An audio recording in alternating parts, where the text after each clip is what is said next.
queridos e amados irmãos e ouvintes do nosso quadro Vivendo a Palavra, a paz do Senhor Jesus. Estamos chegando aqui para mais uma leitura, mais uma meditação na santa e gloriosa Palavra de Deus. Hoje estamos chegando para lermos o capítulo de número 14 aqui do livro de Gênesis. Deus abençoe você que está aí perseverando todos os dias lendo a Palavra de Deus conosco. Tenho certeza de que você está sendo abençoado como eu estou também. Leamos então o capítulo 14, versículo 1. E aconteceu que, nos dias de Anrafel, rei de Sinar, Arioque, rei de Elazar, Quedorlaomer, rei de Elão, e Tidal, rei de Goim, que estes fizeram guerra a Bera, rei de Sodoma, a Birsa, rei de Gomorra, a Sinabe, rei de Adimá, e a Semember, rei de Zeboim, e ao rei de Belá. Esta é Zoar.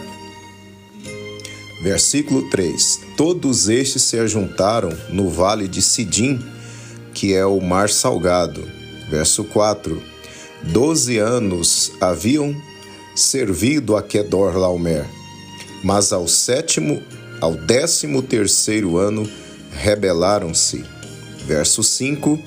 E ao 14º ano veio Quedorlaomer e os reis que estavam com ele, e feriram aos Refaíns em Asterote Carnaim, e aos Uzins em Ram, e aos Emins em Savé Quiriataim. Verso 6. E aos Oreus no seu monte Seir, até Elparã, que está junto ao deserto. Verso 7. Depois tornaram e vieram a Emispate, que é Cádiz, e feriram toda a terra dos Amalequitas, e também aos amorreus que habitavam em Azazon Tamar. Verso 8. Então saiu o rei de Sodoma, e o rei de Gomorra, e o rei de Adimá, e o rei de Zeboim, e o rei de Belá, esta é Zoar, e ordenaram batalha contra eles no vale de Sidim. Verso 9. Contra Quedorlaomer, rei de Elão, e Tidal, rei de Goim, e Anrafel, rei de Sinar, e Arioque, rei de Elazar, 4 reis contra 5. Verso 10. E o vale de Sidim estava cheio de poços de betume, e fugiram os reis de Sodoma e de Gomorra, e caíram ali, e os restantes fugiram para o monte. Verso 11. E tomaram todos os bens de Sodoma e de Gomorra, e todo o seu mantimento, e foram-se. Verso de número 12. Também tomaram a Ló, que habitava em Sodoma, filho do irmão de Abrão, e os seus bens, e foram-se. Verso 13. Então veio um que escapara, e o contou a Abrão, o hebreu. Ele habitava junto aos carvalhais de Manre, o amorreu, irmão de Escol e irmão de Aner. Eles eram confederados de Abrão. Verso 14. Ouvindo, pois, Abrão que o seu irmão estava preso, armou os seus criados, nascidos em sua casa, 318, e os perseguiu até Dan. Verso 15. E dividiu-se contra eles de noite, ele e os seus criados, e os feriu, e os perseguiu até Obá, que fica à esquerda de Damasco. Verso 16. E tornou a trazer todos os seus bens, e tornou a trazer também a Ló, seu irmão, e os seus bens, e também as mulheres e o povo. Verso 17. E o rei de Sodoma saiu-lhe ao encontro, depois que voltou de ferir a Quedorlaomer e aos reis que estavam com ele, até o vale de Savé, que é o vale do rei. Verso 18. E Melquisedeque, rei de Salém, trouxe pão e vinho, e era este sacerdote do Deus Altíssimo. Verso 19. E abençoou-o e disse: Bendito seja Abraão pelo Deus Altíssimo, o possuidor dos céus e da terra. Verso 20. E bendito seja o Deus Altíssimo, que entregou os teus inimigos nas tuas mãos. E Abrão deu-lhe o dízimo de tudo. Verso 21. E o rei de Sodoma disse a Abrão: Dá-me a mim as pessoas, e os bens toma para ti. Verso 22. Abrão, porém, disse ao rei de Sodoma: Levantei minha mão ao Senhor, o Deus Altíssimo, o possuidor dos céus e da terra. Verso 23. Jurando que desde um fio até a correia de um sapato, não tomarei coisa alguma de tudo que é teu, para que não digas: eu enriqueci a Abrão. Verso 24. Salvo tão somente o que os jovens comeram, e a parte que toca aos homens que comigo foram, Aner, Escol e Manre, estes que tomem a sua parte.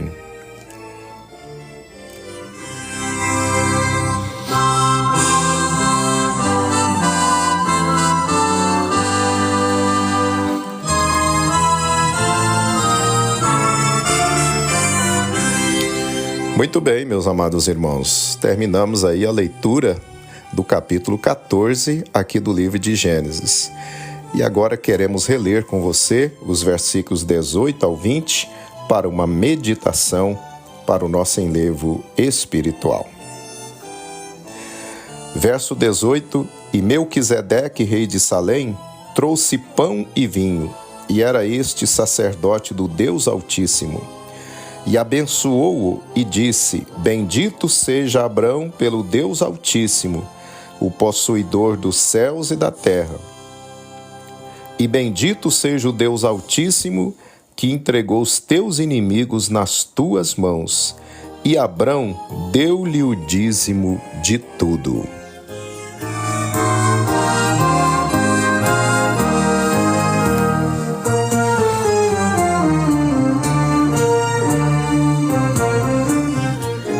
Meus amados irmãos, irmãs e ouvintes, como vimos no capítulo anterior, Ló fez uma má escolha e, por conta desta escolha errada, arranjou problemas e dificuldades para si, para sua família e até para o seu próprio tio Abrão.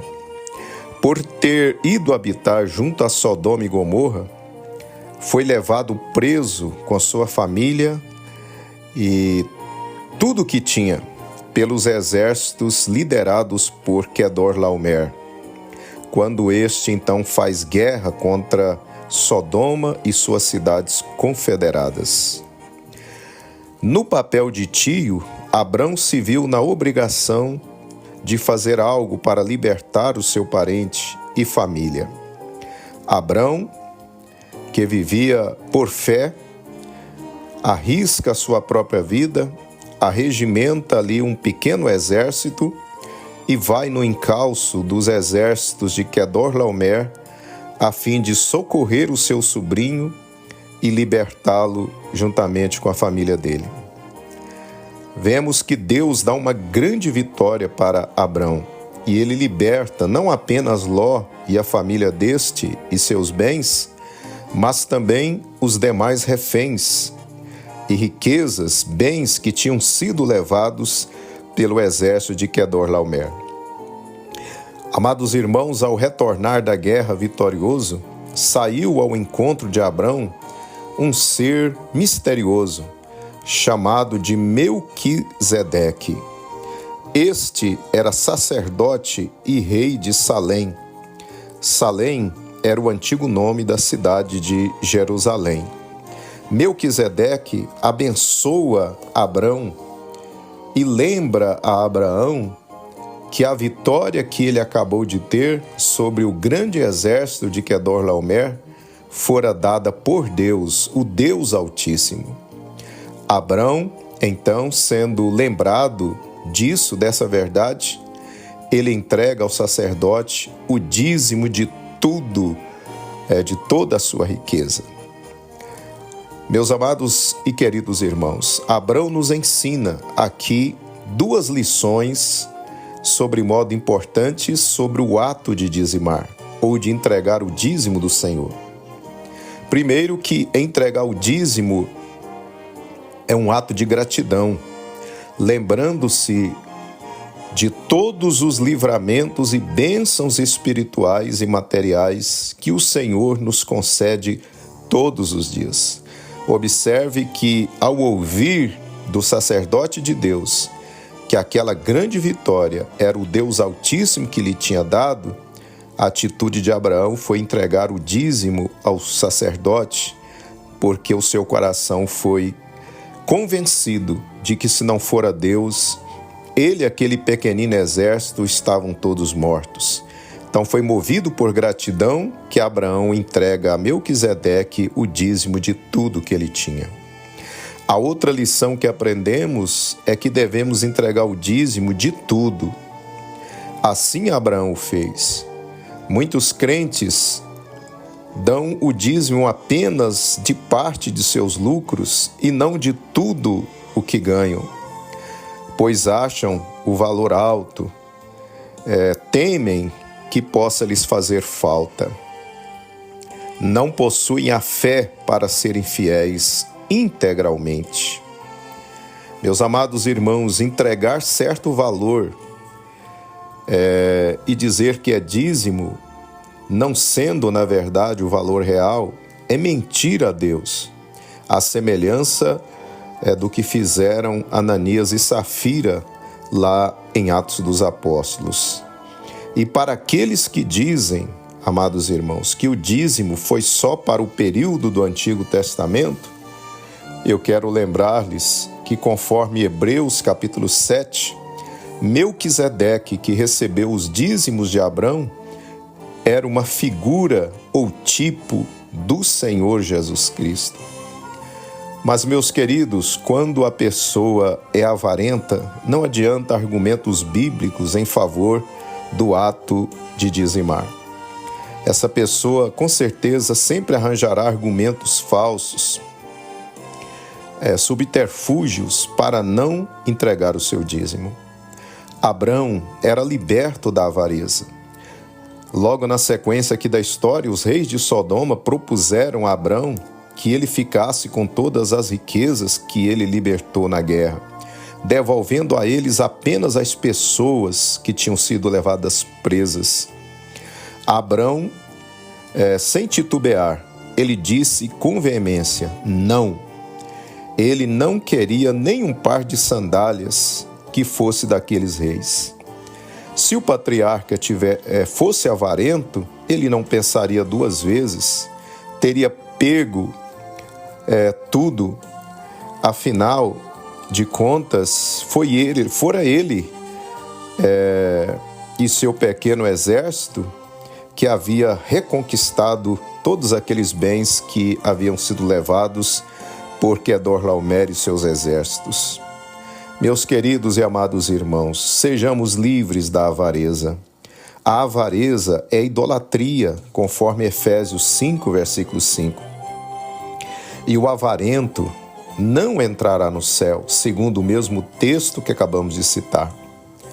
Meu querido irmão, minha querida irmã, não seja avarento, seja dizimista fiel, e assim você terá o céu aberto sobre você e sua casa, ficará livre do devorador e será um mantenedor da obra de Deus na terra.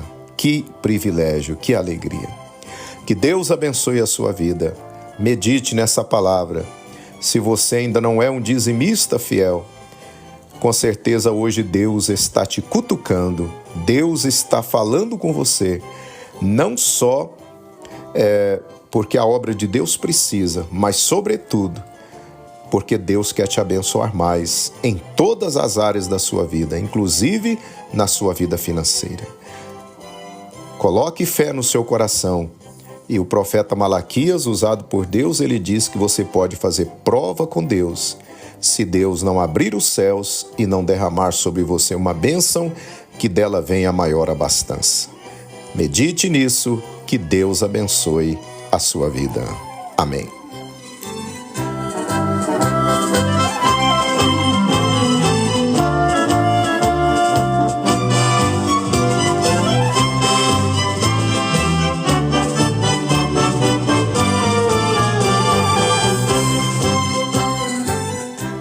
Muito bem, meus queridos irmãos, estamos chegando ao final de mais um quadro Vivendo a Palavra. Lemos hoje o capítulo 14 aqui do livro de Gênesis. Espero você amanhã para continuarmos a nossa gloriosa jornada, quando estaremos lendo o capítulo 15 aqui do livro de Gênesis. Que Deus abençoe sua vida, que Deus abençoe o seu dia, que Deus abençoe a sua família, em nome de Jesus.